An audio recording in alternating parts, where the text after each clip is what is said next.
हमारा तो प्रश्न ध्यान नहीं आ रहा दादा, में अरविंद जी ने कहा था बहुत सारे प्रश्न है इसमें। भूमि अधिग्रहण का बता रहे थे।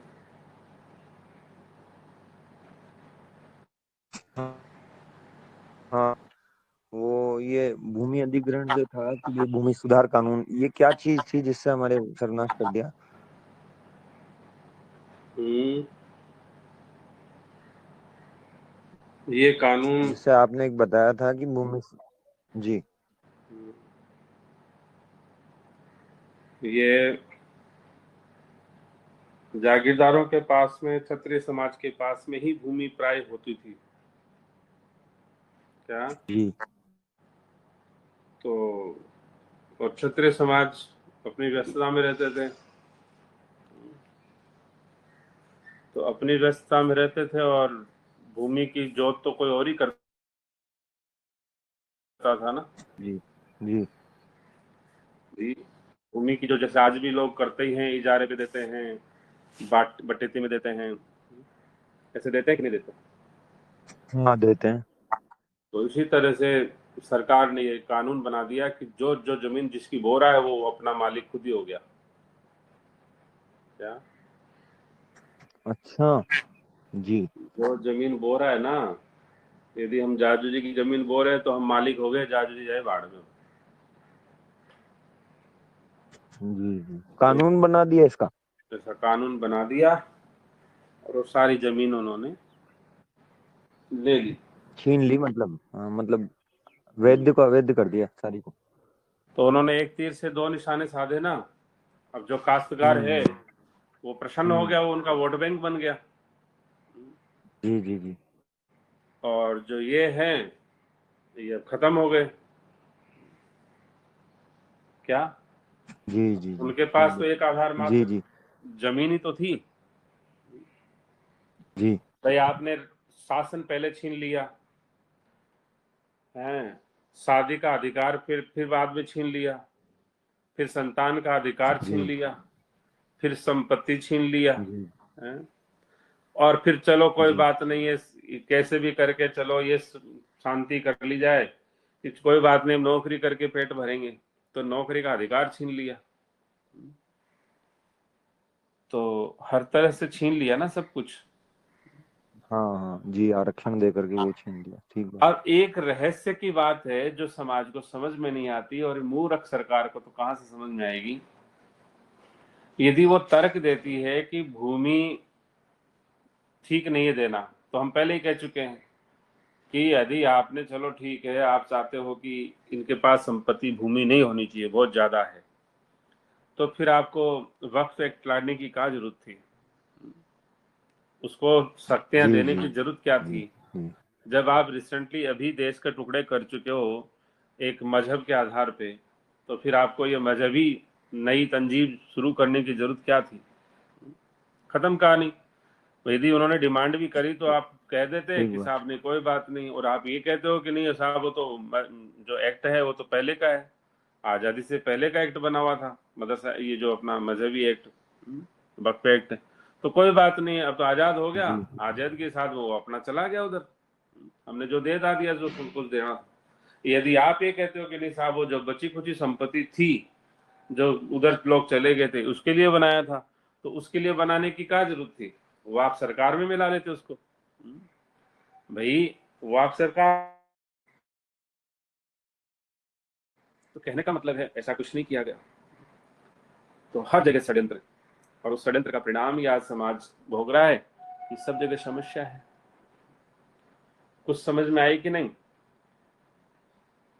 हाँ, हर तरह से वंचित कर दिया गया समाज, जो रक्षक था उसको हम्म, खत्म कर दिया गया विधिवत, मतलब एक प्रोपोगंडा से पूरी रूप से उसका संतान करने का अधिकार, उसका बहुविवाह का अधिकार, उसका नो मतलब आजीविका का अधिकार, उसका भूमि का अधिकार, जो भी कुछ उसके पास शक्तियां थी वो सारी शक्तियां एक एक करके और ले ली गई उनसे, ताकि हम लोग और सुरक्षित हो जाएं पूर्ण रूप आप लोगों ने सुना ही होगा वैसे कि इमरजेंसी के समय जयपुर से कितने ट्रक सोने के निकाल के ले गए थे। से। जी जी हाँ हाँ तो जी मतलब वो भी छीन लिया, अलंकार, सोना, संपत्ति, जो कुछ था मतलब द्रव्य रूप में संपत्ति थी उसको भी छीना गया। जी जी जी। भाई असेट रूप में संपत्ति थी उसे भी छीना गया। भाई आप यदि ये मानते हो कि इन्होंने हम पे राज किया था, इन्होंने ऐसा ऐसा किया था, तो चलो ठीक है, आपकी बात है, इनका वीआईपी प्रोटोकॉल खत्म करना चाहिए, इनको ऐसा नहीं देना चाहिए। तो आज तो एक एमएलए बन जाता है, एमपी बन जाता है, एक बार मंत्री रह जाए, राष्ट्रपति प्रधानमंत्री रह जाए, तो जीवन भर उसका वीआईपी प्रोटोकॉल चलता है। जी जी सही बात। बंगला दिया जाएगा, सरकारी कर्मचारी सेवा में दिए जाएंगे, पेंशन सदा के लिए रहेगी, सब जगह वीआईपी फैसिलिटीज, कहीं जाओ फ्री फोकट सब कुछ। आपका पेट्रोलिंग के लिए जिस शहर में जहां घुस जाओ आगे आपको पेट्रोलिंग किया जाता है। तो फिर ये क्या है आपका? यदि आप वीआईपी कल्चर के ईमानदारी से विरोधी थे तो आपने ये नया वीआईपी कल्चर क्यों डेवलप किया? जी। भाई ये कम से कम एक प्रश्न तो बनता है, नहीं बनता? वो भी नहीं बनता है बन बनता क्या? है, बनता एक है। लोकतंत्र में किसी का प्रश्न बनाना भी अनुचित है? भाई आपको तो पसंद नहीं था ना वीआईपी प्रोटोकॉल, तो एक सीएम की क्या औकात होती है? जब एक सीएम निकलता है, मतलब एक छोटा सा कोई औकात नहीं होती, वो सीएम निकलता है तो सारी जनता को रोक देते हैं, कोई नहीं आ जा सकता साहब, चाहे एम्बुलेंस हो चाहे एम्बुलेंस हो, कुछ नहीं, हटाओ, सब खत्म करो, दूर करो। ये लो साहब, कौन निकल रहा? बोले सीएम साहब आ रहे साहब, आने वाले साहब। भाई कौन मार रहा है उस सीएम को? वो खा रहा है क्या उसको? लेकिन आप एक तरफ कहते हैं कुछ और एक तरफ करते हैं कुछ, इसे कहते हैं आपका इरादा जो है वो नेक नहीं है, और इसी कपट कहते हैं शास्त्र की भाषा में। तो वो कपट चाहे व्यक्तिगत स्तर पे हो, पारिवारिक या सामाजिक, या फिर किसी भी देश की स्थिति में हो, वो कपट उसे खत्म कर देता है। और आज स्थिति है, हम खत्म हो चुके हैं, अपना निजी एक देश भी नहीं हमारे पास में, पूरे विश्व स्तर पर हमारे पास में एक निजी देश नहीं अपना। तो जी हमारे पास तो अपना निजी देश तक नहीं बचा। यदि आप इतने ईमानदार थे, इतनी आपकी मैनेजमेंट परफेक्शन के साथ में है, तो भैया आपने अच्छे अच्छे काम किए हैं, तो कम से कम एक कंट्री तो हो आपका। लगभग मोटा मोटा करके 212 कंट्री है पूरे विश्व में, एक भी नहीं बचा आपके पास, एक भी नहीं है। और जब तक जी राजतंत्र नेपाल में था, हमारे श्री विश्वनाथ जी के यहाँ राजतंत्र जब तक था, तब तक कम से कम एक देश तो बचा था सनातनियों का, एक तो हिंदू राष्ट्र बचा था। जैसे ही राजतंत्र गया वो भी खत्म हो गया।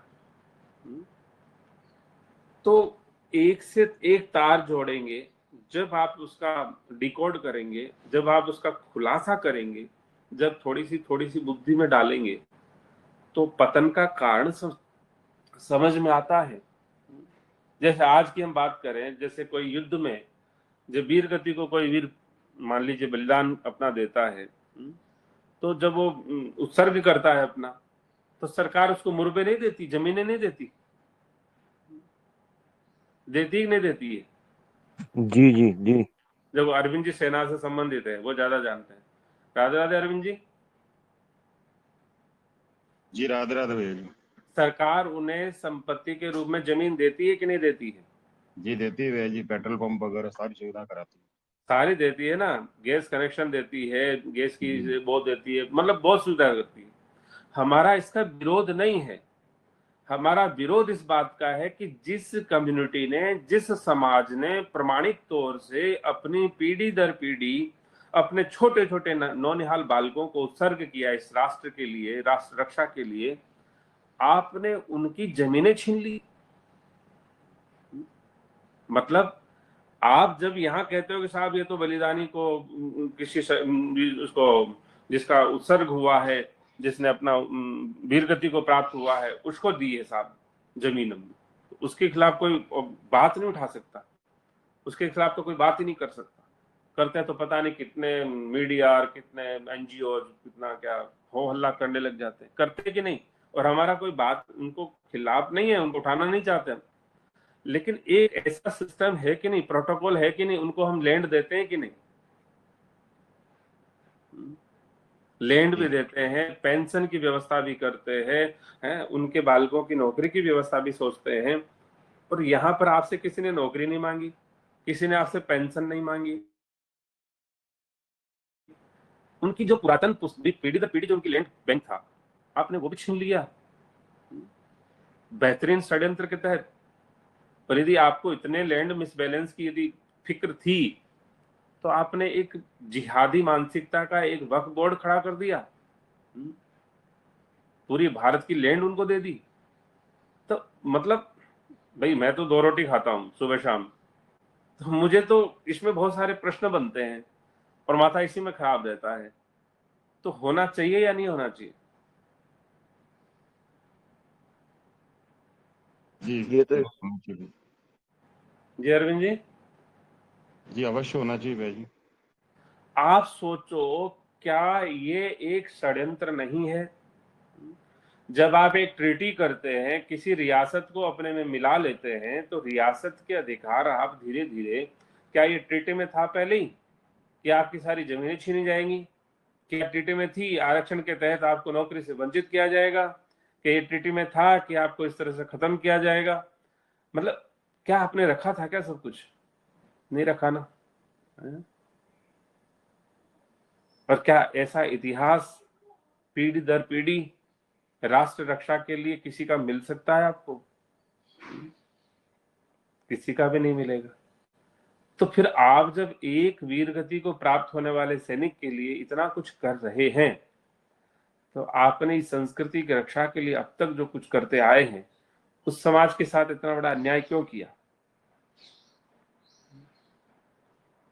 ये प्रश्न नहीं बनता क्या? और आप कहते हैं कि चलो कोई बात नहीं साहब, वो लगान लेते थे, वो ऐसा करते थे, वो उनकी कर व्यवस्था ठीक नहीं थी। तो फिर आपने क्यों कर व्यवस्था ठोकर की है? कर व्यवस्था तो आप ही ले रहे हो, उनसे तो बहुत ज्यादा गुना ले रहे हो। उनकी कर व्यवस्था सिर्फ और सिर्फ धर्म राष्ट्र के काम आती थी, आपकी कर व्यवस्था तो पता नहीं कहां कहां जा रही है, कोई हिसाब किताब नहीं उसका। जय अरविंद जी। जी भैया जी। हम जो कहना चाह रहे हैं या जिस बारे में आपको बताना चाह रहे हैं, या इस समाज की, राष्ट्र की, इस संस्कृति की दुर्गति की व्यवस्था व्यथा कहना चाह रहे हैं, उसका कारण बताना चाह रहे हैं कि क्या है। कृतज्ञता के अपराध के कारण से आज समाज जो है वो खत्म हो चुका है। जी वैमनस्यता यहीं कहीं हमारे सनातन के पाठ में कहीं वैमनस्यता का चैप्टर नहीं। हमने हर बार कहा है, पहले इन्होंने विप्रो के तहत वैमनस्यता का पाठ पढ़ाया समाज को, फिर क्षत्रियों के साथ में वैमनस्यता पढ़ाया, फिर वैश्यों के साथ में पढ़ाया, और अब कहानी तो आपके सामने है। जब आपके परिवार में से 3 को खलनायक बना दिया गया, तो अकेले को तो मारना कितना आसान है, कोई मुश्किलें हैं क्या? जी नहीं। और आप सोचते हो कि अकेला मारा नहीं जाएगा, तो देख लो बंगाल देख लो, क्या मारा ही जा रहा है बेचारा। एक जगह नहीं है, 500 जगह है कम से कम भारत में जहां वो मारा जा रहा है। जी। जी सही बात है। तो हम ये कह रहे हैं कि हमारी 80% जो बातें हम कह रहे थे, एक दृष्टांत से जो बातें हम लेके चल रहे थे कि 100 रुपए दिए परमात्मा ने आपको, 80 रुपए आपको किस चीज के लिए दिए हैं? आपकी ऋण की व्यवस्थाओं को उऋण करने के लिए। जब कोई हमें पैसा देता है, वो कहता है साहब ये शर्त है, 80 रुपए तो चलो आप अपने जिसका ऋण लिया है उसका चुकाओ, तो बाकी 20 रुपए आप कोई बात नहीं लौटा देना समय से। तो वो 80 रुपए लौटाने में, 80 रुपए हम चुकाने में बहुत ज्यादा बेईमानी कर रहे हैं। और यकीन मानिए, इस बेईमानी से जब तक मुक्ति नहीं पाएंगे, तब तक प्रेत बाधा हमसे दूर नहीं जाने वाली। परमात्मा तो छोड़ो, कुछ नहीं होने वाला हमारा। हर के प्रति ईमानदार होना पड़ता है, सबके प्रति ईमानदार होना पड़ता है। राष्ट्र के लिए किसी ने कुछ भी किया हो, थोड़ा हर सभी का योगदान है, हम सभी के योगदान को थोड़ी नकार रहे, तो आप उसको उसी तरह से उसका क्रेडिट, उसका अधिकार दीजिए, अनाधिकार चेष्टा नहीं करिए। और भगवान श्री कृष्ण जी ने श्री गीता में इसी को पर धर्मो बताया है। उस समय तो मुल्ला जी थे नहीं, उस समय तो अंग्रेज थे नहीं, उस समय तो फारसी फुरसी कोई नहीं थे, उस समय तो सिर्फ 4 ही तो वर्ण थे। तो फिर परधर्मों की जो बात कह रहे हैं वो कौन सी बात है? वो बात यही है कि आपने योजनाबद्ध तरीके से किसी समाज के अधिकारों को छीना है, और योजनाबद्ध तरीके से आपने ये कार्य कांड कर दिया है, और उस कांड की आग में पूरा समाज जल रहा है। न सरकार के पास समाधान है, न समाज के पास समाधान है। जी अरविंद जी। जी भैया जी, इसमें मुख्यतः भैया जी समस्याएं ज्यादातर वहाँ है जहाँ पर ये लोकतंत्र का ढिंडोरा पीटा गया। बाकी राजतंत्र और लोकतंत्र की हम तुलना करें तो ये देखते हैं कि जहाँ जहाँ अभी भी राजतंत्र है, और देखा जाए तो जिन्होंने हमारे ऊपर लोकतंत्र थोपा, आज उनके स्वयं के देश में जो है वहाँ राजतंत्र भी चलता है भैया। हम ये कह रहे हैं, आपको परमात्मा की व्यवस्था के अलावा बचाने वाला कोई नहीं है, और परमात्मा की व्यवस्था यही रही है जो राजतंत्र की व्यवस्था रही है। आप देख लो, आज भी अधर्मियों के यहाँ राजतंत्र है, विधर्मियों के यहाँ भी राजतंत्र है। वहां सारी परंपराओं को माना जाता है, उनकी गुरु परंपरा भी बरकरार है, उनकी राजतंत्र परंपरा भी बरकरार है, और जहां जहां बरकरार नहीं है वो खत्म है, जहां जहां वो नहीं बरकरार है वो सब खत्म है। तो आप ये किस आधार पे कह सकते हैं? आज भी देखें यदि हम, तो वहां पर कोई ऐसा गड़बड़ नहीं है, प्रजा सुखी है, प्रजा मतलब क्राइम फ्री है, वो लोग, कोई क्राइम नहीं है वहां पर, ना कोई भ्रष्टाचार है उधर, ना कोई मातृशक्ति के प्रति अपराध है, ना कोई मतलब गुरुजनों के प्रति कोई अपराध नहीं उधर। तुलनात्मक अध्ययन करके देखते हैं तो वहां उतनी सुव्यवस्थाएं क्यों है, क्या कारण उसका? तो ये चीजें हैं। इसलिए हम जो बात कहना चाहते हैं कि हमारे यहाँ पर जब अपनी आंखों के सामने, एक हम दृष्टांत बताते हैं अरविंद जी आपको। हमारे पड़ोस में एक दंपति में लड़ाई हो गई आपस में, तो उसमें वो लड़ाई इतना बड़ा विकराल रूप ले लिया कि उसमें बहुत बड़ा इन्वॉल्वमेंट हो गया, तो वो चिल्ला चाटी, आप जानते हो सब कुछ होता है। तो अपने राम के छोटे भाई, वो प्रसाद पा रहा था, मतलब प्रसाद पा रहा था। आज सोचिए कि उसने प्रसाद पा रहा था और एक बाउंड्री, मतलब एक जिसको कहते हैं कि एक चारों तरफ बाउंड्री थी, गेट भी था, नो डाउट उसके 2 गेट भी थे, लेकिन वो प्रसाद पाता हुआ ना उसने हाथ धोना उचित समझा, ना उसने बीच में प्रसाद कंप्लीट उचित करना उचित समझा, वो तुरंत एज इट इज दीवार कूद करके बीच में चला गया, और दीवार कूद करके उसने बीच बचाव करके उस लड़ाई को शांत किया। जबकि वो तो 10th ही पास किया था, 10th में था लगभग। तो 10th स्टैंडर्ड का एक बालक जिसको ये समझ है कि मुझे किस परिस्थितियों में क्या करना चाहिए, जबकि उसने कोई गुरुकुल विद्या तो पाई नहीं थी, सामान्य पढ़ाई कर रहा था, तो यदि उसको इतनी समझ है कि मुझे इस स्थिति में क्या करना चाहिए, तो हाँ, रोटी खाना उचित नहीं लगा उसको। और आज की स्थिति क्या है, यदि रोटी नहीं भी खा रहे हो तो अंदर चला जाए आदमी देख करके लड़ाई को, और बंद कर लो गेट पे, रोटी डाल दो, हम तो रोटी खा रहे साथ, पता ही नहीं चला, देख करके अंदर हो जाता आदमी। होता है कि नहीं? जी तो कहने का मतलब ये है कि जिसको भगवान ने रचा है, आदमी चाह करके भी वैसा बन नहीं सकता है। भगवान ने जो अधिकार दिए हैं वो अधिकार किसी के छीने छीने ही नहीं जाते, और ना किसी के देने से मिलते हैं। वैकल्पिक व्यवस्था सिर्फ वैकल्पिक होती है, और उसका परिणाम फिर क्या होता है? जैसे आजकल रोबोट आ गया ना आदमी का विकल्प लेकर के, मतलब एआई आ गया ना आदमी का विकल्प लेकर, तो वो तो विनाशकारी व्यवस्था होती है, जो विनाश हम सब देख ही रहे। जी, जी भैया जी। कल काफी प्रश्न आप लोग, हम सोच रहे थे कि काफी प्रश्न लेके आएंगे, तो आप लेके आए हैं, तो जल्दी जल्दी बता दीजिए, और संकोच की कोई जरूरत नहीं है, चाहे वो प्रश्न कैसे भी हो।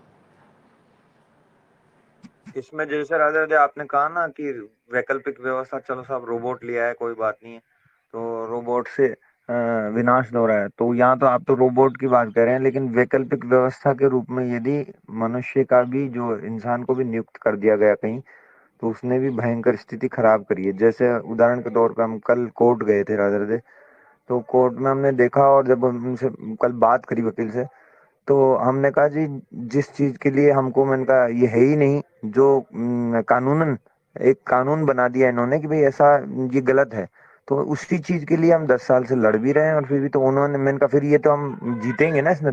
उन्होंने कहा कोई निश्चय नहीं है आप जीतोगे। मैंने कहा ऐसा क्यों? बोले कानून बदलते हैं, मतलब कि कानून वहां पर पैसे के आधार पर बदले जाते हैं, और वो जो होती है ना, मतलब जैक जिसको क्या बोलते हैं आप, प्रभुता उसके आधार पर बदले जाते हैं, ऐसा उन्होंने हमको ये कहा। तो हमने कहा कि ऐसा कैसे हो सकता है? बोले इसीलिए तो चल रहे हैं ये सब न्यायालय वगैरह। और हमने जब विचार किया इस बात पे, यदि यही राजतंत्र व्यवस्था होती तो एक दिन में न्याय होता, उसी दिन, सेम डे, जो भी कुछ है वो सेम डे होना है उसी दिन। तो ये न कोई करोड़ों जो निलंबित, करोड़ों जो न्याय के लिए लंबित पड़े हुए हैं, और जो बेचारे दम घुट करके मर जाते हैं, कहीं गरीब आदमी, बूढ़े बड़े, या जीवन भर तकलीफ पाते रहते हैं, और वो एक ही दिन के अंदर व्यवस्था हो जाती। कभी भी हमने नहीं सुना कि भाई किसी के लिए पेशी दी गई हो बाद में, भाई हाँ साहब पेशी दी जाएगी, इसका समाधान बाद में किया जाएगा। वो हाथों हाथ निर्णय होता था, और उसके अभाव में, राजतंत्र के अभाव में आज क्या हो रहा है कि बुढ़ापे तक भी आदमी उसके लिए लड़ता रहता है, फिर मर जाता है, फिर अगले जन्म में सांप बिच्छू बन के बेचारा पैदा होता है उसी मकान में, तो लड़ता रहता है जिंदगी, बाद भी लड़ता है, पहले भी लड़ता है जी। देखो, आपका पड़ोसी देश चाइना है कि नहीं? जी वहाँ राजतंत्र ही है एक तरह से, उसको राजतंत्र कहेंगे आप, लोकतंत्र तो है नहीं वहाँ।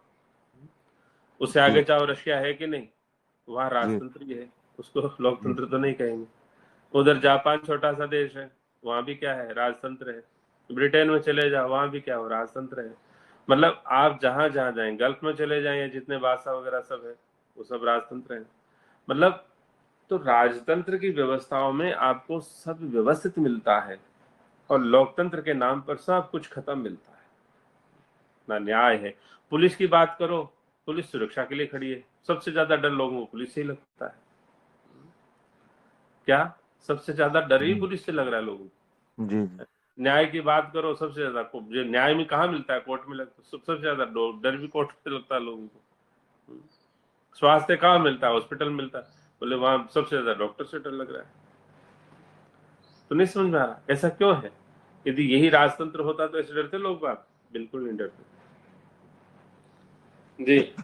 और राधे राधे, व्यक्तिगत स्तर पे ही नहीं कह रहे हम ये बात, जैसे अभी कल अश्विनी जी का वो आया था वीडियो, उन्होंने स्पष्ट कहा है, वो तो सुप्रीम कोर्ट के वकील है, वो कह रहे हैं कि न्याय बिकता है, तो वहां पर न्याय बिकता नहीं था, यहाँ न्याय बिक रहा है।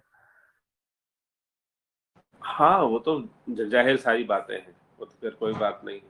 वो सब बिक जी रहा है, आदमी बिक रहा है, इंसान बिक रहा है, औरत बिक रही है, सब बिक रहे हैं, बाप बिक रहा है, माँ बिक रही है, सब बिक रहे हैं। कहाँ है, कब होगा?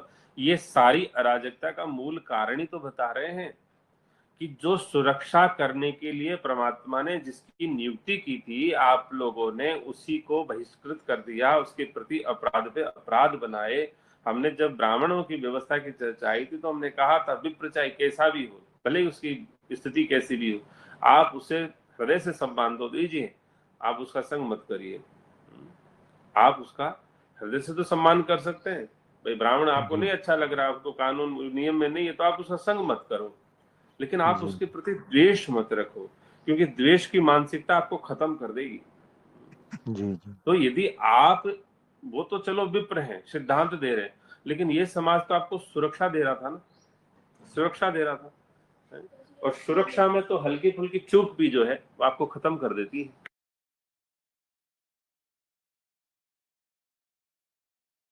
जी जी ठीक बात है। तो वो सुरक्षा में तो हल्की सी चूक भी आपको खत्म कर देगी ना।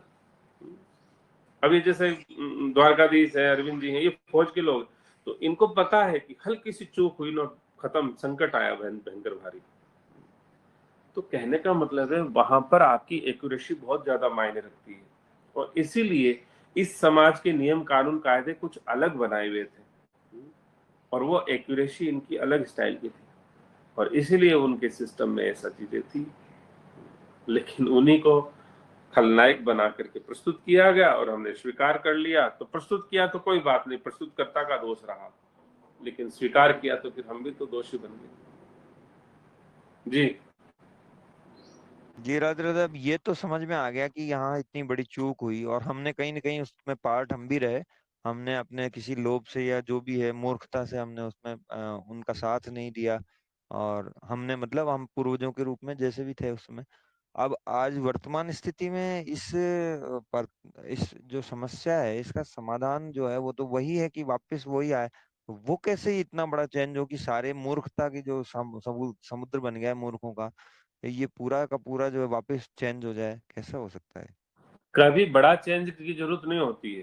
क्या कोई जी चेंज कभी जी बड़े नहीं आते हैं, बड़े चेंज थोड़ी आते हैं, चेंज तो व्यक्तिगत होते हैं। हम्म? व्यक्तिगत जी इस स्तर पे चेंज होता है। तो व्यक्ति से, जो व्यष्टि से तो समष्टि बनती है, तो व्यष्टि में जी चेंज आएगा तो समष्टि में चेंज आएगा। अब आपकी व्यष्टि अपनी है, हमारी व्यष्टि अपनी है, अपनी अपनी व्यष्टि में चेंज आया तो चेंज आता है। हम ये आशा लगा लेते हैं कि व्यक्ति बहुत बड़ा चेंज आना चाहिए, तो बहुत बड़े की क्या जरूरत है, मरना तो हमको है ना। बड़े तो मरेंगे कि नहीं मरेंगे, सब मरेंगे कि नहीं एक साथ, जरूरी नहीं, हम मरेंगे, कभी ना कभी मरेंगे हम, और जब मरेंगे जब अकेले मरेंगे। तो हमारे लेवल जी पे चेंज आना चाहिए, अपनी जगह चेंज आना चाहिए। और भगवान ने इसलिए तो व्यवस्था करी है कि एक ब्राह्मण सुरक्षित रहा तो सृष्टि सुरक्षित रहेगी, एक क्षत्रिय सुरक्षित रहा तो धरा सुरक्षित रहेगी। मतलब ये क्यों व्यवस्था है, क्यों नियम कानून कायदे हैं? तो वो इसीलिए तो है, क्योंकि कोई चिंता नहीं है, कोई फिक्र नहीं है, कोई मतलब नहीं, तो वो एक आप भी तो हो, एक हम भी तो हैं, एक सब भी तो होता है। समष्टि की बात नहीं, समष्टि का विचार ही नहीं, वो कभी बदलता ही नहीं, कभी होता ही नहीं। जी जी राधे राधे, फिर इसमें एक समस्या आती है कि हम चारों तरफ से घिरे हुए तो उसी चीज से हैं कि हमको जैसे हम संभलते हैं फिर गिर जाते हैं, फिसल जाते हैं, फिर संभलते हैं फिर फिसल जाते हैं। चलो, वो कोई बात नहीं है, वो तो अलग हुई विषय हो जाएगा। वो जी पीडीसी जी के भगवान ने रची ठीक, ठीक है ठीक। है। जी अरविंद जी, आप कुछ कह रहे थे? हमको तो लगा बहुत सारे प्रश्न लेके आएंगे आप, 5 लोग जी इतने राधे लाएंगे राधे। कि तो संभाल ही नहीं पाएंगे। जी राधे राधे। जी राधे राधे।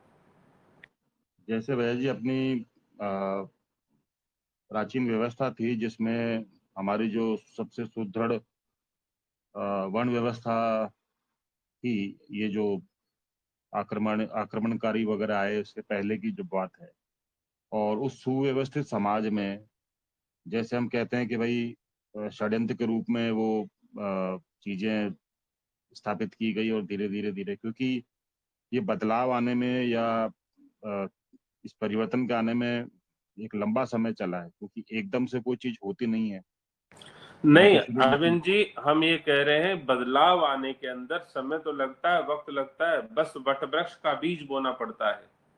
उन्होंने उस समय अराजकता का बीज बोया था जो आज फैल चुकी है।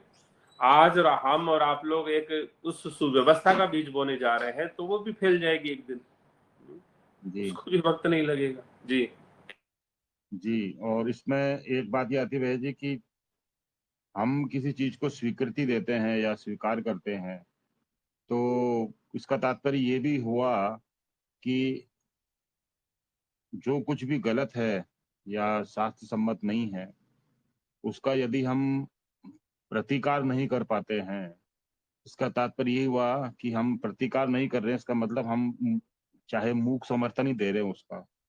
तो आज जो स्थिति हम देखते हैं उसमें समाज में इस प्रतिकार की जो भावना हमारी रही है, उसमें भी जो उसका पतन हुआ है या जो उसकी उसमें कमी आई है, वो भी एक बहुत बड़ा कारण है। हाँ, क्यों नहीं है? जब आप स्वीकृति दे जाते हैं तो आप दोषी हो जाते हैं ना उसमें। स्वीकृति देने वाला मूक दर्शक जो है वो बराबर दोषी माना जाता है, वो दोषी क्यों नहीं माना जाएगा? और इसलिए तो है, आप मूक दर्शक में स्वीकृति देंगे तो दोषी होंगे, क्यों नहीं होंगे? जी स्पष्ट है कि नहीं? नहीं, स्पष्ट है भैया जी। जैसे कहते हैं ना कि बड़े बड़े स्तर पर, जैसे मास का एक शब्द आता है अंग्रेजी में, मास मतलब बहुत बड़ी संख्या में कोई चीज हम्म होती है।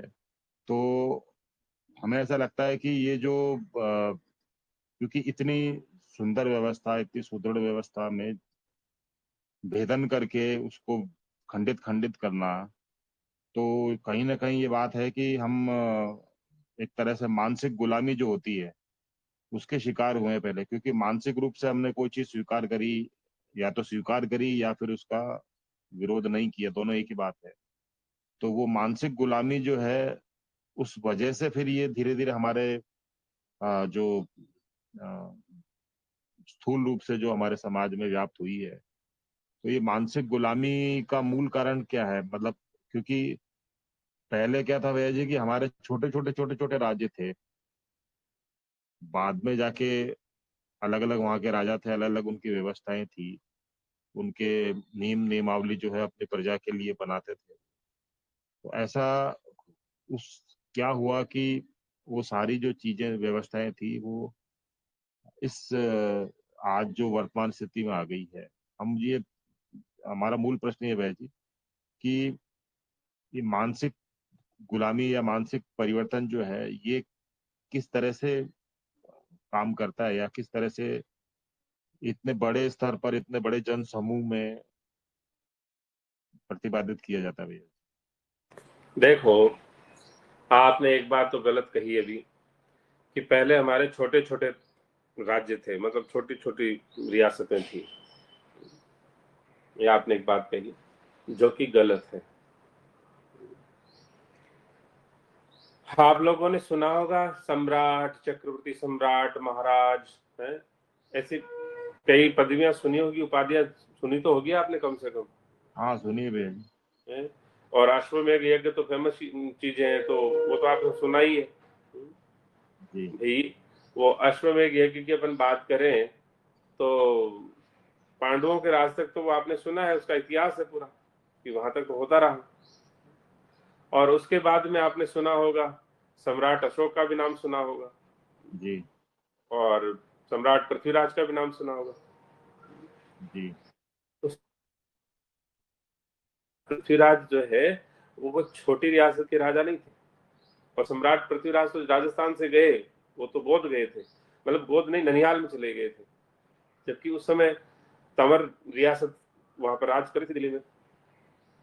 क्या जी उस समय आज से 1100 साल पहले जब कोई दिल्ली पे राज कर रहा होगा तो आप सोचो कितना बड़ा भूभाग होगा।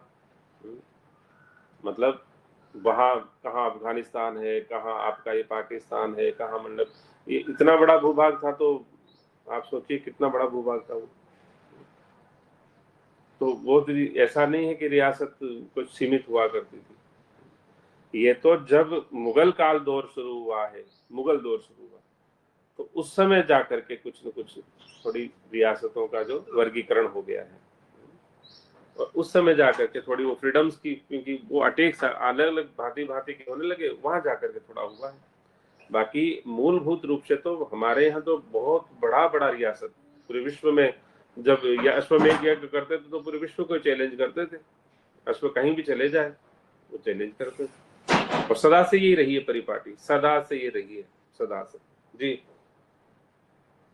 और दूसरा प्रश्न आपका ये था कि ये व्यवस्था बिगड़ी क्यों, कैसे बिगड़ी। हमने हर बार कहा है अधर्मी जितना नुकसान नहीं कर पाए उससे कहीं गुना ज्यादा विधर्मी कर गए, और ये बात किसी को आज तक समझ में नहीं आती, और नहीं समझ में आया इसलिए चश्मा उतरना ही नहीं रहा उनका।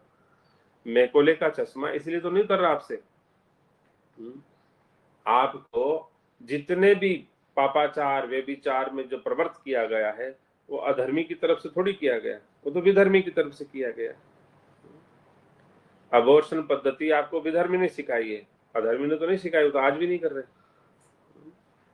मतलब जो जो गर्भ से संबंधित जो भी पाप होते हैं भांति भांति के, जैसे टेबलेट है, फलाना है, ये सारा विधर्मी ने अपना मार्केट बसाया है। जी ये तो उनकी कॉर्पोरेट प्लानिंग थी कि मुझे माल बेचना है तो ऐसे बेचो उनको, मूर्खों को। जी तो अधर्मी तो आज तक नहीं लेता, ना तो खरीदता, ना करता, कुछ भी नहीं करता उसमें। हमने हर बार कहा है, कई बार पहले भी कहा है कि अधर्मी ने आपके हाथ पांव तोड़े हैं, गर्दनें काटी हैं, ये बात मानते हैं, लेकिन स्थूल शरीर का विनाश आपका मूल विनाश नहीं होता है।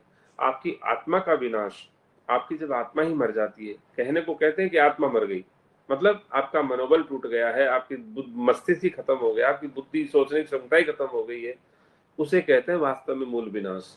और वो मूल विनाश आपका विधर्मियों ने किया है। आप सोचो कि आजादी के समय तक अमेरिका में आपसे ज्यादा आर्थिक पावर नहीं था। जी क्या आजादी के टाइम तक अमेरिका का जीडीपी आपसे कमजोर था। 78 वर्ष हुए ना मात्र, जी 80 पकड़ लो जी मोटा मोटा। तो 80 साल पहले तक तो सारे राज लूट लाट करके जो लेना था ले जा चुके ना, इतना सब कुछ अत्याचार कर चुके ना, करोड़ों हत्याएं हो चुकी हैं, संपत्ति लूट चुके हैं, पता नहीं क्या क्या कर चुके हैं। उसके बावजूद भी अमेरिका का जीडीपी आपकी जीडीपी से कमजोर था। जी और हम हर बात कहते हैं, हर बार कहा है, जितना अन्याय, जितना विनाश जो अंग्रेज नहीं कर पाए ना, धोले अंग्रेज, उससे भारी विनाश तो काले अंग्रेजों ने किया है। क्या जी उससे भारी विनाश किया काले अंग्रेजों ने। जी जी भाई, सही बात है। तो मूलभूत प्रॉब्लम क्या आई है? क्योंकि अंग्रेजों ने ध्यान दिया गुरुकुल पे, गुरुकुल पद्धति पे अंग्रेजों ने ध्यान दिया, उनके दार्शनिकों ने खोजबीन किया। और आप कहो कि उनके पास इतनी अकल बुद्धि कहां से आई? तो राक्षस भी कोई चतुर चालाक थोड़ी होते थे। राक्षस भी कोई चतुर तो नहीं होते थे। ये तो सदा से चलता रहता मामला है? उनके पास भी तो संजीवनी विद्या होती थी। तो ऐसा नहीं है, कहने का मतलब है वक्त लगे तो वो सारी खोज पड़ताल कर सकते हैं, और बहुत अच्छे से किया, और अपना कार्य निष्ठा से करते हैं वो लोग। और उसका परिणाम ये हुआ कि हम आज मानसिक रूप से इतने विकलांग हो चुके हैं, हम हर व्यवस्था को नकारते जा रहे हैं, अपनी ही हर व्यवस्था को नकारते जा रहे हैं। आज मैं आपको हकीकत बता रहा हूं, जो सुरक्षा देने वाला समाज था ना, जिसके यहाँ बहुविवाह की प्रथा थी, आज तो वहां औसतन उनकी उम्र अवस्था होती है लगभग 35 वर्ष की विवाह की। क्या लगभग लड़के की जी उम्र लगभग 35 वर्ष है औसतन। हो सकता है 30 प्लस तो मिलेगी मिलेगी आपको। अब 35 में तो ब्याह हो रहा है, 2 4 5 साल एडजस्टमेंट में लगता है, क्या एडजस्ट हो रहा है कि नहीं मामला, और फिर खबर आती है कि नहीं मनमुटाव हो रहा है, कुछ ऊंच नीच हो रहा है, और ऊंच नीच के अंदर ही फिर कोई गलती से कोई टपक पड़ता है, मान लीजिए टपके तो फिर वो कुछ पता नहीं हो कहाँ से टपका, राक्षस टपका कि प्रेत टपका कि भूत टपका कि ठीक ठाक टपका कि, वो बात है। और उसके बाद में कहानी खत्म सी हो जाती है। तो वो समाज जो सुरक्षा देने वाला था, वो तो स्वयं अपने अपने वजूद से, अपने अस्तित्व से लड़ रहा है। वो आपको क्या सुरक्षा देगा? आप कल्पना करो कि सेना स्वयं अपनी बॉर्डर पे स्वयं ही लड़ने लग गए आपस में, तो राष्ट्र देश सुरक्षित रह पाएगा क्या? नहीं रह जब पाएगा सेना भाई। के लड़ने से आप से देश सुरक्षित नहीं रहता है, तो राष्ट्र कैसे सुरक्षित हो सकता है? जी तो आज यही स्थिति है। अब लड़े क्यों ना लड़ेगा वो? अब उसके पास कोई रास्ता नहीं है ना, झूठ मूठ बोल करके लोग ब्याह कर देते हैं। हम ना उसके पास नौकरी है, ना उसके पास संपत्ति है, ना उसके पास संसाधन है, हैं? तो अब वो तो होगा ही होगा समस्या तो। जी जी भैया जी, सही बात। इसलिए ये समस्या मूल समस्या है। यदि हम अपने अध्यात्म की सिद्धि चाहते हैं, तो अध्यात्म की सीढ़ी, हमने हर बार कहा है, स्वधर्म से निकलती है, और स्वधर्म के तहत ही ऋण व्यवस्था लागू होती है। हम सबका एक दूसरे के प्रति ऋण व्यवस्था है, हमको एक दूसरे का ख्याल करना चाहिए।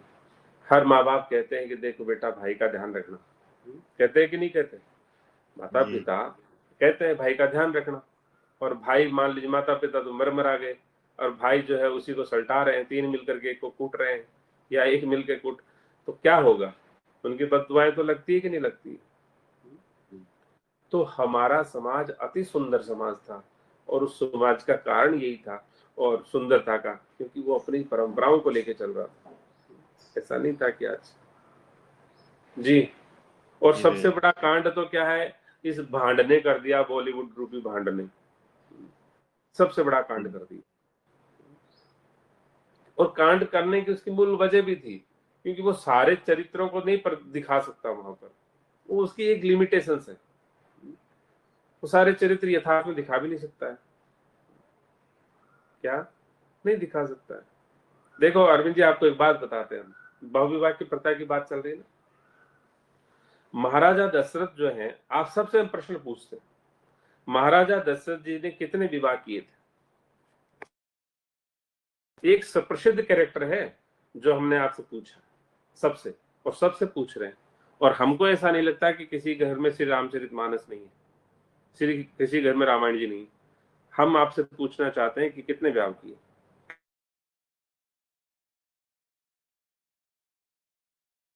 भाई हमारी जानकारी में तो वो 3 जो रानियां थी उन्हीं का ही पता है। हाँ जादू जी, आप बहुत बड़े विद्वान, आप बताओ। नहीं, राधे राधे, हमें भी ये ही पता है कि हमने खाली माता जी औरों के बारे में सुना है, 3 माताओं के बारे में, बाकी अन्य का हमें पता नहीं है कुछ भी। हाँ जी, श्री सीताराम जी के सेवक जी बताओ, आप बताओ, आप तो सेवक भी हो श्री सीताराम जी के, परंपरागत मंदिर की सेवा कर रहे हो। जी सीताराम भगवान, हमको भी वैसे ही 3 लगते हैं भगवान। हाँ सर। 3 विवाह किया, माता कौशल्या, कैकेयी और सुमित्रा जी भगवान। हाँ हाँ, इतना ही श्री पता है ये कृष्ण जी, भगवान। हाँ जी, सीताराम सीताराम। श्री कृष्णा जी, जी हमने सीताराम। आपका कहा, मंदिर आपके है, परंपरागत सेवा कर रहे हो आप। जी 3 का ही ध्यान है मतलब। ओहो, देखो 3 का ध्यान है। हाँ जी बताओ, आप भी बताओ।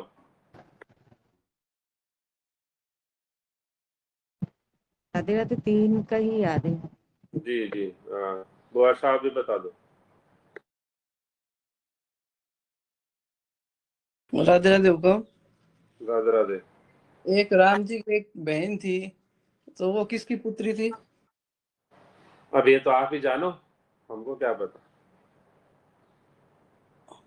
हमने तो माता प्रश्न ये रखा है। माता कौशल्या की थी या कोई और पत्नी थी? तो फिर इनकी ज्यादा पत्नियां हो गई। हम तो आपसे प्रश्न ये पूछ रहे हैं कि ज्यादा कम हुई, संख्या बता दो कि कितने विवाह किए श्री दत्त महाराज ने। 3 से तो ज्यादा किए थे। 1 से तो ज्यादा, 3 तो यही बता रहे हैं।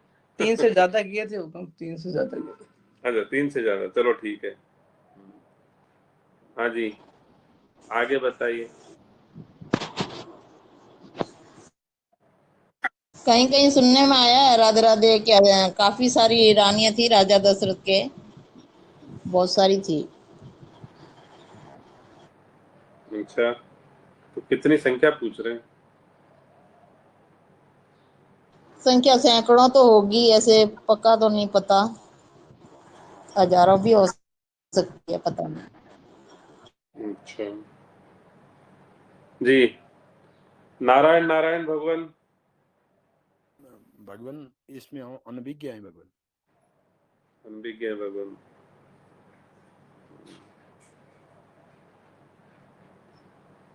आप ही बताइए राधे राधे। और कोई रह गए? श्री द्वारकाधीश जी दंडोत।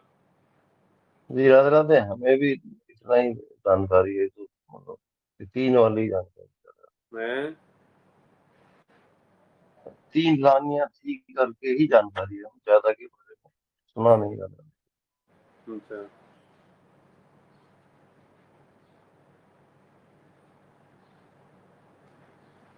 चलो। और कोई तो नहीं रहेगा साहब? ठीक, मिसेज रावत आप बता दीजिए। जी भैया, राधे राधे। राधे राधे। भैया पहले शायद आपने एक बार और बताया, पर स्मरण नहीं आ रहा। 900 या पता नहीं कितने बताए थे, पर आप एक बार चर्चा और चली है, आपने एक बार और बताया था भैया, पर 3 से ज्यादा ही थे मतलब। जी जी, तो सबसे बड़ी नुकसान क्या हुआ इस बॉलीवुड से कि हमारी मानसिकता में 3 रानियां बैठ गई, क्या? और ठीक है, उनका वाजिब था कहना, मतलब उनको जो दिखाना था उनको दिखाना था, वो सबको तो दिखा नहीं सकते। 3 रानियां उन्होंने, और क्योंकि हम अब बॉलीवुड तक सीमित हो गए, हम सिर्फ फिल्मों तक, रील तक सीमित हो गए, यथार्थ ज्ञान से मतलब भी नहीं, पढ़ने में जोर आता है, और पढ़ाने वाले गुरुजन भी नहीं है, तो समस्या है ना। अब इन्होंने कहा कि शांता जी कौन थी, तो वो उनकी जन्म की बहन नहीं थी, मतलब उनकी खुद की पुत्री नहीं थी, वो तो उन्होंने लिया था, अपनी बड़ी बहन कौशल्या जी की बड़ी बहन की बेटी थी, उसको गोद ले लिया था। अब रही बात महाराजा दशरथ के 353 रानियां थी। कितनी थी? नारायण नारायण 353।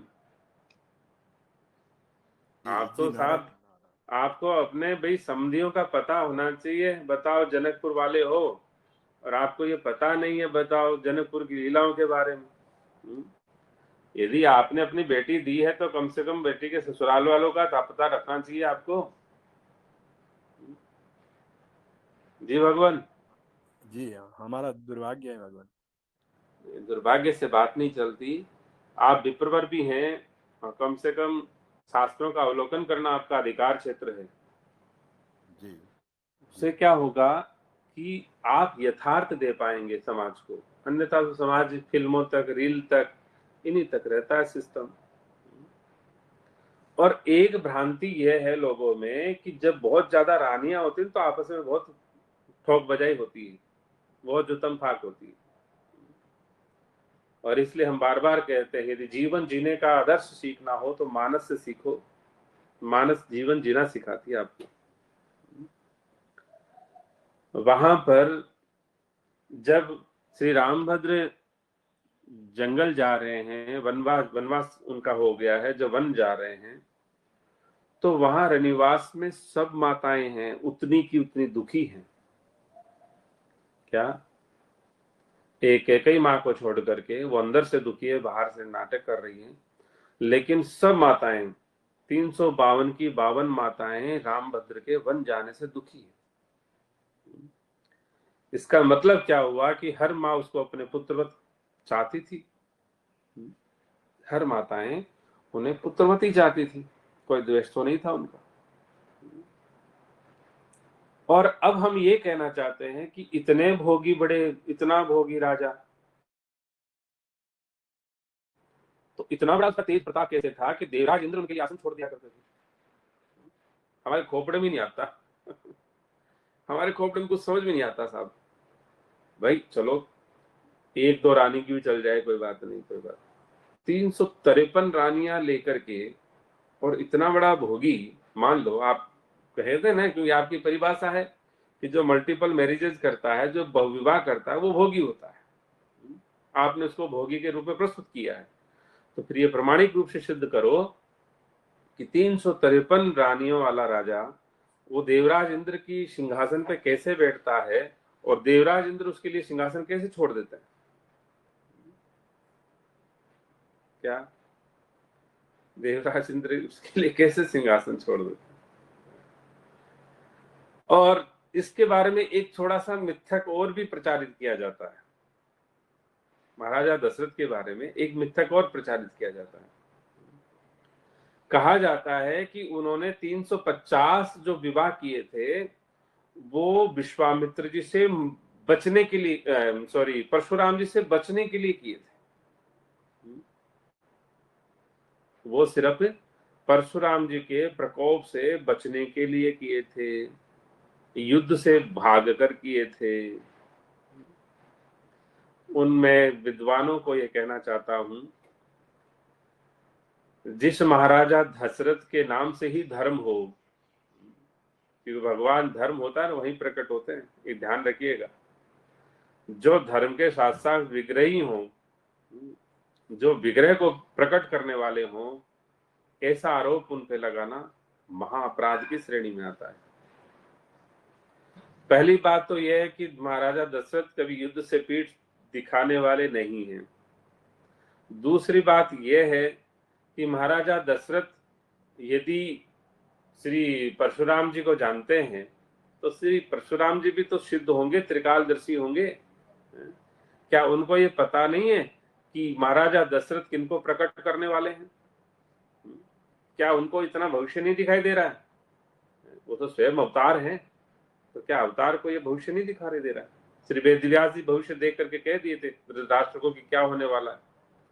तो क्या परशुराम जी को नहीं पता था? और फिर आप ये कहो कि क्षत्रिय थे, युद्ध से डर के भग गए थे, तो पिता में भीष्म भी क्षत्रिय ही थे और श्री परशुराम जी उनके गुरु भी थे। तो उन सिद्धांत की बात आई जब, तो वो भी डर के नहीं भगे। तो महाराजा दशरथ का क्या ऐसा दोष बन गया था जो वो डर के भग जाते, और वो भी एक विप्रवर से? तो बहुत सारे प्रश्न बनते हैं और उनके जवाब मिलने चाहिए। ऐसे लोगों से भी मिलनी चाहिए ऐसी ऐसी व्याख्याएं करते हैं कि नहीं साहब उन्होंने, चलो 350 का तो आपने कह दिया, फिर 3 क्यों रह गई? 3 का तो नहीं बताया आपने। जी भगवान।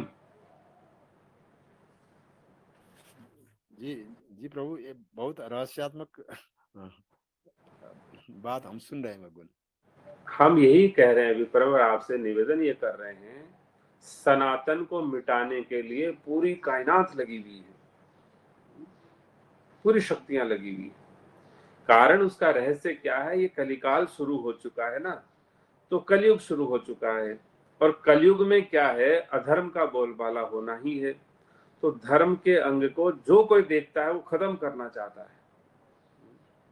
हमको भले कुछ पड़ी ना पड़ी, लेकिन हम तुम्हें पटकना चाहते हैं, वो धर्म को मिटाना चाहते हैं। और हम जो धर्म के ठेकेदार बने हुए हैं या धर्म का पालन करने वाले लोग हैं, उनको धर्म की एबीसीडी नहीं पता है, वो कुछ धर्म का मर्म ही नहीं जानते हैं। वो सिर्फ फिल्मों तक सीमित हो गए, या तो फिल्मों तक या कथाओं तक। तो कथा और फिल्म ही जब आपको चलनी देखनी है तो कोई कथाकार इतनी डेप्थ में जरूरी नहीं हो बताए सब चीजों को। तो हम लोगों को अपनी पीढ़ियों को बचाने के लिए हमको शास्त्र सानिध्य लेना चाहिए, क्योंकि आप तो विप्र हैं, आपका अधिकार है, ताकि आप सबको सही बात बता पाए। जी भगवान। जी आपने जो ये रहस्यात्मक तथ्य को आपने उद्घाटन किया भगवान। शास्त्र हम अध्ययन करते हैं तो जैसे अब श्रीमद् भागवत हम अध्ययन करते हैं, वहाँ भी तीनों रानियों का ही उल्लेख मिलता है। जब मानस हम अध्ययन करते हैं तो उसमें प्रकारांतर से ऐसा उल्लेख हो भी सकता है, हमको पता नहीं भगवान। फिर भी 3 रानी का ही स्पष्ट उल्लेख मिलता है। हमने शास्त्र को बहुत चिंतन पूर्वक अनुशीलन नहीं किया है, इसका परिणाम ये रहा है भगवान। हाँ अच्छा है, लेकिन रामभद्र के लिए मानस या रामायण की जैसे बात अपन, तो रामायण भी एक प्रमाणिक ग्रंथ है, वो स्वयं श्री वाल्मीकि जी ने लिखा है ना। तो रामायण भी कम से कम जो राम जी को मानने वाले, रामायण का भी आस्वादन करना चाहिए। मानस चलो सरल भाषा में है, लेकिन आप तो विप्रवर हैं, विद्वान हैं, संस्कृत के ग्रंथों का भी तो अध्ययन अवलोकन करना चाहिए। चलो ये तो अपनी लोकल भाषा है, तो उसमें चलो सहज है, हर सामान्य प्राणी के लिए है। लेकिन हमको मानस के जो मर्मज्ञ हैं या फिर जो मानस के जानकार हैं, उनको कम से कम रामायण जी का भी आस्वादन करना चाहिए। जी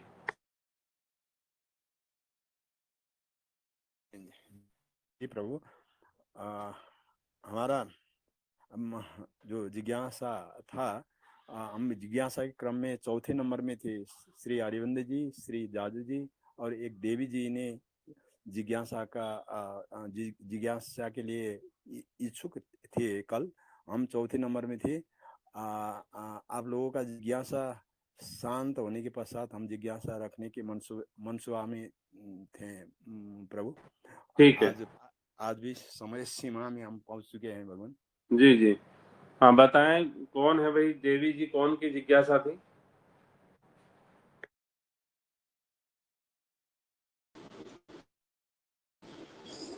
राधे राधे। अभी जो आपने ये परशुराम जी का बताया ना, ये थोड़ा समझ में नहीं आया मेरे तो। परशुराम जी का बताया, उस समय कहता है ना भगवान श्री परशुराम ने क्षत्रियों का वध किया। अब पता नहीं कहां कहां से ढोंग विद्या लेके आते हैं कि 21 बार क्षत्रियों को समूल नाश कर दिया, मतलब तो हमको तो यही समझ में रहस्य समझ नहीं आता, जब समूल नाश हो ही गया तो फिर कहां से प्रकट हो गए? समूल नाश हो गया। और इतनी अकल तो हर आदमी रखता है, यदि हमारा मान लीजिए किसी परिवार से विरोध है तो हम उसी परिवार को मारेंगे या उसके रिश्तेदारों को मार देंगे। इतना ही कर पाएंगे क्या? इतने बावड़े हो गए थे कि अड़ोस पड़ोस किसी को नहीं देखा, देश विदेश किसी को नहीं देखा, सबको ही मार मुर दिए। तो मतलब अब क्या कि ये तो व्हाट्सएप यूनिवर्सिटी चलती है ना, तो इसी तरह से सोशल मीडिया यूनिवर्सिटी चलती है, तो किसी को मार दो, कुछ भी कर दो, खत्म हो गया कहानी। क्या वो भी तो भगवान के अवतार हैं, इतने बावड़ेपने करेंगे क्या? उनको अकल नहीं है, कुछ भी समझ नहीं है जी। तो इसलिए वो कहते हैं उस मानसिकता से ग्रसित लोग कि वो कैसे बचे। तो चलो ठीक है, उनके लिए आपने ये घड़ दिया कहानी, तो फिर महाराजा जनक के लिए क्या किया आपने? उनपे क्यों लागू नहीं हुआ सिस्टम आपका?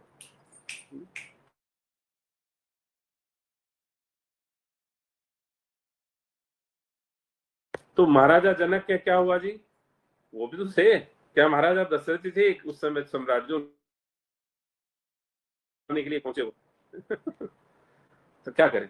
इसलिए तो कहते हैं अपने पूर्वजों की शरण ग्रहण करो, अपनी परंपराओं को खंगालो। मॉडर्न हिस्ट्री पढ़ने से कुछ नहीं होगा, सिर्फ कचरा आएगा दिमाग में। अपना वास्तविक इतिहास देखो जी।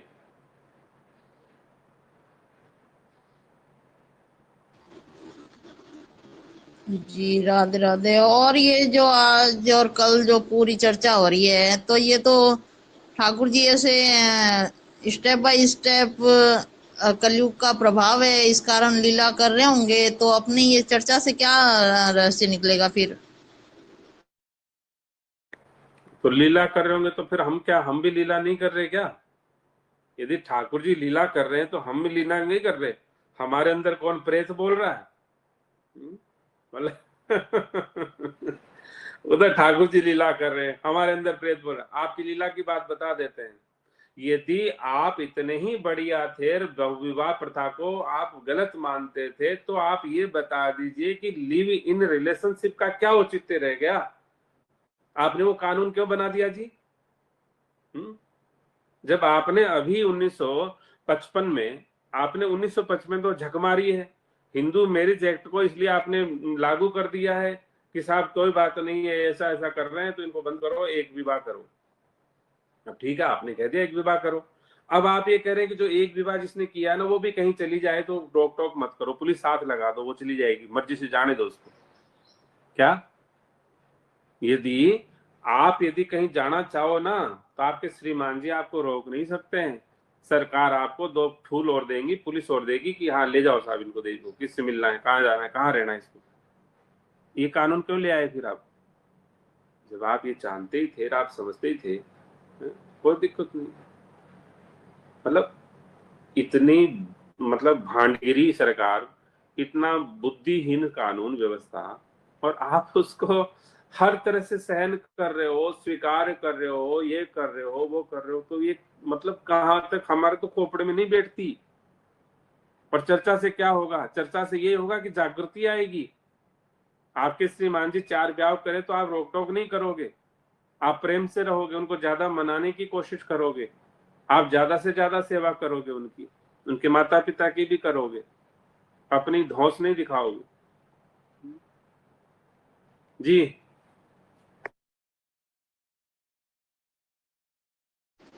जी राधे राधे। हम ये कह रहे हैं पाणिग्रहण संस्कार जो है वो समर्पण की विधि है। जब तक आपका समर्पण किसी के प्रति नहीं होता है तब तक वहां कुछ नहीं मिलने वाला होता है।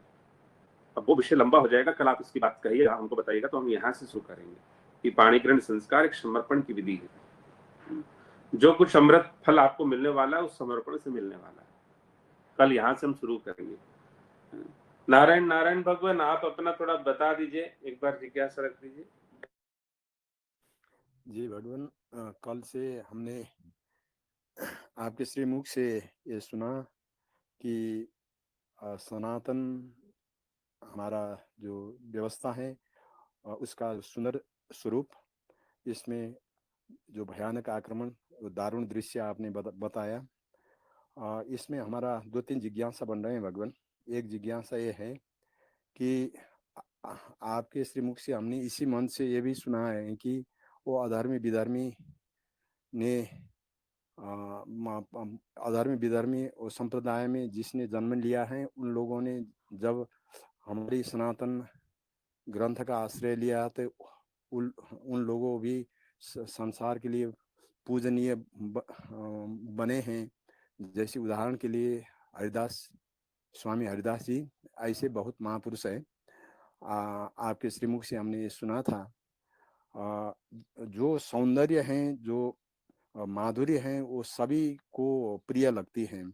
यदि उन लोगों ने हमारी ग्रंथ को बहुत चिंतन मनन और अध्ययन किया होगा तो यहाँ के जो सुंदर और मधुर पक्ष हैं उनको भी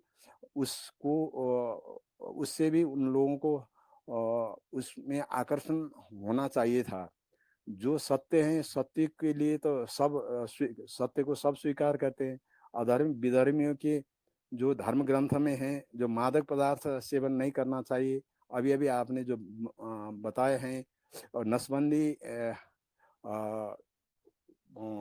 का जो उन लोगों का जो शास्त्र में उल्लेख है, वो सुंदर पक्ष हम भी स्वीकार करते हैं। मादक पदार्थ सेवन नहीं करना चाहिए, उन लोगों का ग्रंथ में लिखा है, यह हम स्वीकार करते हैं। इसी तरह अधर्मी विधर्मी लोगों ने हमारे ग्रंथ को अध्ययन किया, हमारे अमर ग्रंथ को अध्ययन किया, अनुशीलन किया, तो यहाँ के जो सुंदर पक्ष हैं उनको वो सुंदर पक्ष से आकर्षित होना चाहिए था। फिर उन लोगों ने हमारी धर्म ग्रंथों के, हमारी शाश्वत मूल्य मान्यताओं के उस परम कल्याणकारी पक्ष में उनका आकर्षण क्यों नहीं हुआ? हमारा एक जिज्ञासा ये रहा है भगवान। दूसरा जिज्ञासा ये है कि सत्य, त्रेता, द्वापर, कलियुग, इसमें सत्ययुग में ध्यान धारणा, त्रेता युग में यज्ञ अनुष्ठान, द्वापर युग में शास्त्र चर्चा,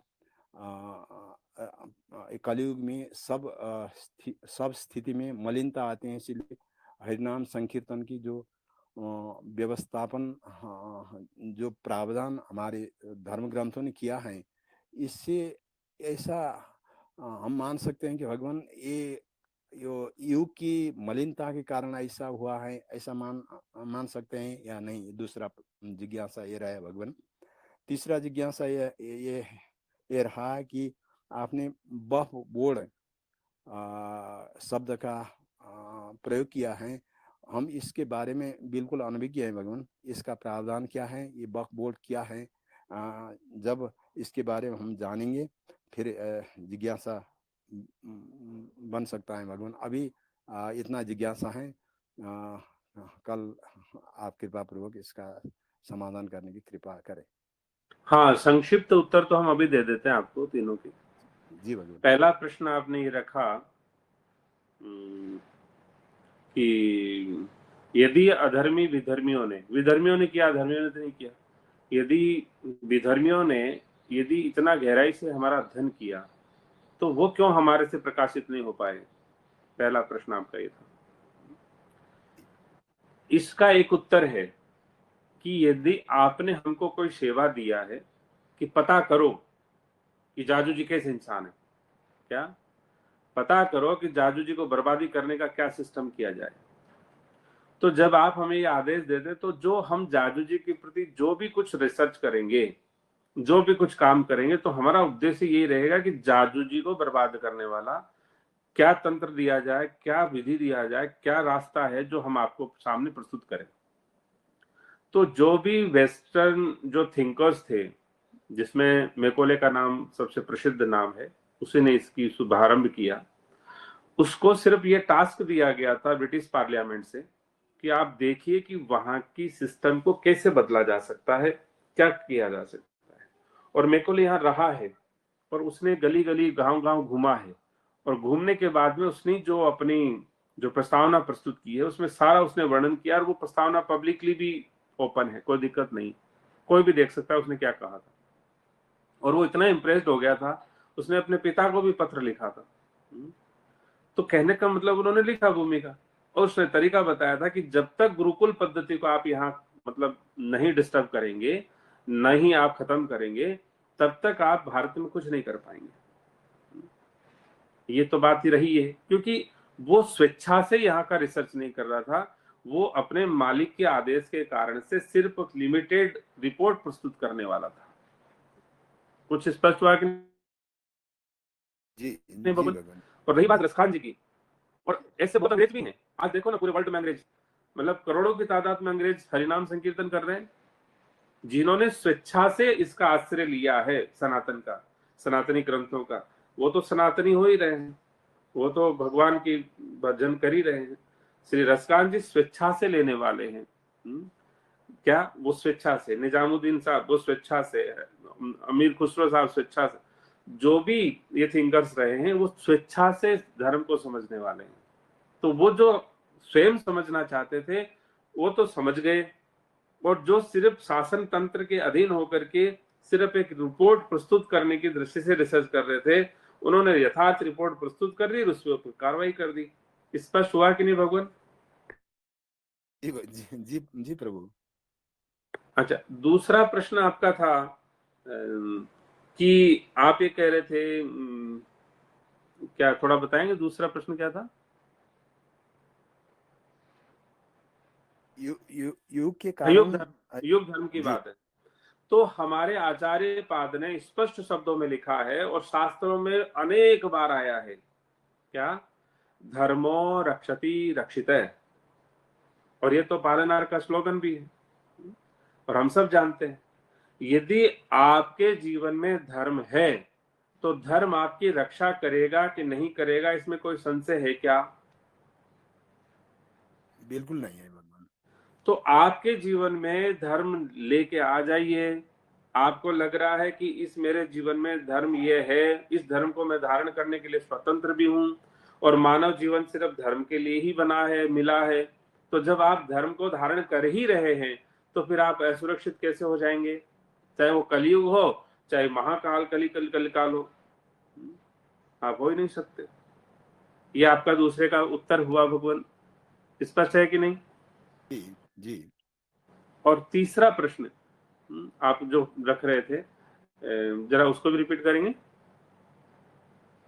ये जिज्ञासा से ज्यादा ये जानकारी के विषय रहे हैं भगवान, फिर भी इससे जिज्ञासा भी बन सकती है, वो वक्फ बोर्ड की संदर्भ में। हाँ, वक्फ बोर्ड का।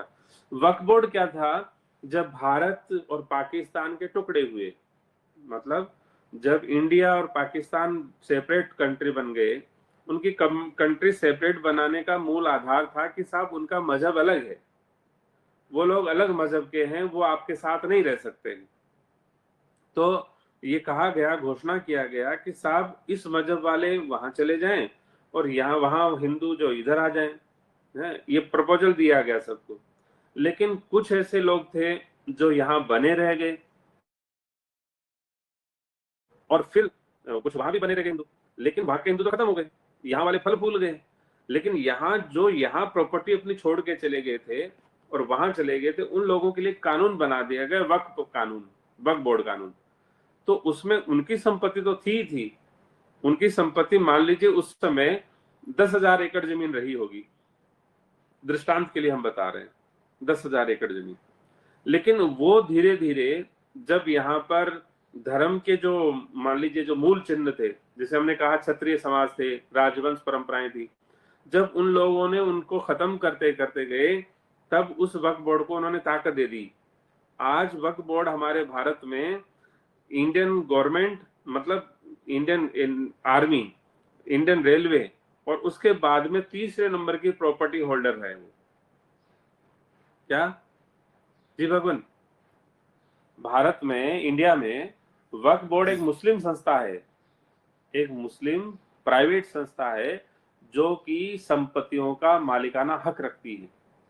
और आपको बड़ा आश्चर्य होगा कि वो मालिकाना हक भारत में आजाद इंडिया में, मतलब यहाँ पर वो इतना बड़ा पावर दे दिया, मतलब धर्मात्माओं की पावर खत्म करी योजनाबद्ध तरीके से और इसको पावर दे दिया गया।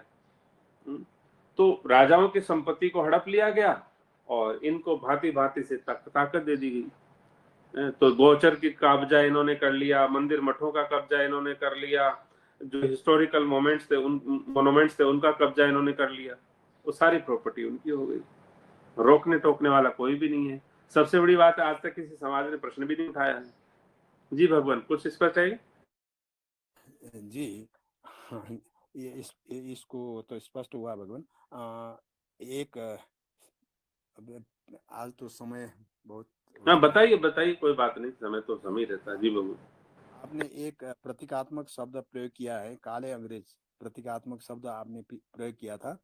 उसका तात्पर्य हमने ऐसा समझ लिया है कि वो देश के अंदर की जो अधर्मी विधर्मियों का अनुगामी जो हैं उसी को आपने काले अंग्रेज कहा होगा, हमने ऐसा समझ लिया भगवान। हाँ हाँ, जी वो सही है समझना आपका। क्या वो सही है समझना, ये सही है एकदम। जी आप भगवान सोच, नारायण। आप ही देखिए ना, आपके यहाँ नेपाल में, नेपाल तो अभी तक हिंदू राष्ट्र था। आप जब राजतंत्र वहां जब तक रहा, हिंदू राष्ट्र रहा कि नहीं रहा वो? वो हिंदू राष्ट्र था ना, आप बताइए, नहीं था क्या? भगवान आपने राजतंत्र की संदर्भ में आपने जो बात आपने अभी रखा, उससे तो हमको ऐसा लगा कि हम राजतंत्र की उस झांकी और आज की वो दर्दनाक अवस्था, उसके बीच को हम तुलना करते हुए ऐसा लगता है कभी कभी वाणी अवरुद्ध होती है भगवान। हम बहुत दर्दनाक अवस्था में हम हैं अभी। जब राजतंत्र था इस देश का जो सौंदर्य बहुत ऊंचा था, यहाँ सनातनी सिद्धांत का जो बिगुल फूकता था वो अभी नहीं है भगवान। अभी तो सब बहुत ही दर्दनाक दारुण अवस्था है भगवान। अरे देखो, अभी आप ही की हाल ही की घटना आप बता रहे हैं, जबकि उस राजतंत्र को हुए ज्यादा समय नहीं हुआ। मतलब षड्यंत्र से तो खत्म किया उसको, बड़ी षड्यंत्र की विधि से ही तो खत्म किया। मतलब इतना बड़ा षड्यंत्र रचा के सबको खत्म कर दिया। आप सोचिए कि उस पाप का कारण क्या हुआ कि आज जो एकमात्र हिंदू राष्ट्र था पूरे विश्व में, एकमात्र हिंदू राष्ट्र था, कहीं नहीं है, नेपाल था वो है, तो वो राष्ट्र भी आज जर्जर हालत में आ गया है। उसका मूल कारण क्या है कि जो सुरक्षा के लिए भगवान ने आपको कवच दिया था, हम लोगों ने उसको लात मार दिया। हमें उसके साथ न्याय नहीं किया, हम उसके साथ कभी वफादार नहीं हुए, तो आज हम क्या खत्म हो रहे हैं। आज हमारी बहन बेटियों के साथ में क्या क्या नहीं हो रहा है, क्या क्या पाप नहीं हो रहा है, इसका दुष्प्रभाव हमारे समाज में देखने को मिल रहा है। ये मूल कारण है। इसको कृतज्ञता का अपराध बोला जाता है शास्त्र की वाणी में, और कृतज्ञता सबसे बड़ा महापाप है। गर्भ हत्या, भ्रूण हत्या से बड़ा परनिंदा होती है, परनिंदा से बड़ा कृतज्ञता होती है। मतलब आप सोचिए कितना बड़ा महापाप हमें करने के लिए प्रेरित किया गया और हम उसमें ट्रेप होकर के करने लग गए। अभी कह रही थी देवी, इन चर्चाओं से होगा क्या? अरे आप इतने बड़े महापाप से बचेंगे, आपके समाज में समरसता आएगी, मतलब आपस में स्नेह बढ़ेगा, एक दूसरे के प्रति उसका महत्व आप स्वीकार करेंगे, किसी के अधिकार को छीनने की कोशिश नहीं करेंगे, किसी के धर्म को अपना बनाने की कोशिश नहीं करेंगे। भगवान कह रहे हैं ना, परधर्मो भयावह, वो इसी व्यवस्था के लिए कह रहे हैं। ये श्री गीता का सार चर्चा कर रहे हैं हम, ये फालतू की बात नहीं कर रहे, श्री गीता का सार बता रहे हैं। भगवान बार बार कहे परधर्मो भयावह है। आज यदि हम चारों तरफ से भय से आक्रांत हैं, भय से यदि घिरे हुए दिखाई दे रहे हैं, तो उसका मूल कारण है कि हम परधर्म में हैं, परधर्म में हैं। जी भगवान। जी आपने कल देश और राष्ट्र की परिभाषा से आपने आपका उद्बोधन प्रारंभ किया था। अभी हमको ऐसा लग रहा है कि इस मंच में जितने भी महापुरुष महानुभाव बैठे हुए हैं,